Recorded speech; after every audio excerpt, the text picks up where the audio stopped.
দেখুন, গরু কিন্তু দুধ দেয় না, আমরা কিন্তু তার কাছ থেকে জোর করেই ছিনিয়ে নেই, তাই না?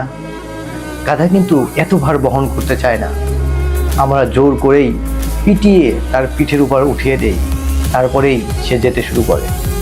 দেখুন, বনের বাঘও কিন্তু দুধ দেয়, আমরা কি কখনো ভুল করেও দেখতে যাই বাঘ দুধ দিল কি দিল না?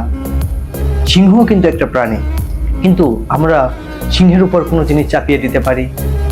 দেখুন, গরু বা গাধা আমাদের এত উপকার করছে, তারপরেও দিন শেষে এদের নামটা কেমন বোকা বোকা। এই যে অনেককে গরু বলে গালি দেই বা বোকা বোঝাই, আবার একইভাবে গাধা বলেও অনেককে গালি দেই, বোকা বোঝাই, গাধা অলস। কিন্তু তারা কিন্তু আমাদের অনেক উপকার করছে। বাঘ সিংহ কিন্তু আমাদের কোনো উপকার করছে না, বরঞ্চ আমরা যদি তাদের সামনে যাই তারা আমাদের আক্রমণ করবে, এমনকি আমাদের খেয়েও ফেলতে পারে। তারপরেও আমরা কিন্তু তাদের নামে সারাদিন শুধু প্রশংসাই করি। সিংহ বনের রাজা, বাঘের মতো কোনো হিংস্র প্রাণী হয় না, আমরা শুধু সুনামি করি।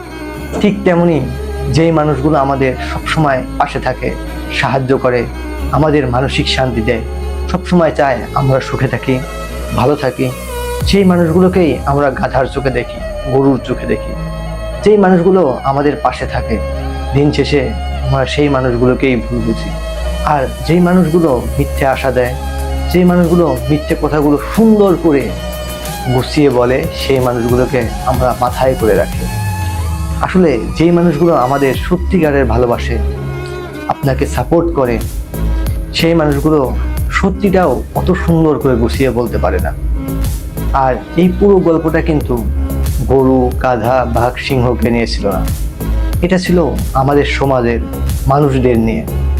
আমরা শুধু তেলে মাথায় তেল দিতে জানি, জটা চুলের হাল কিন্তু কেউ বুঝতে চাই না। এটাই আমাদের সমাজের বাস্তবতা, আমাদের দেশের বাস্তবতা।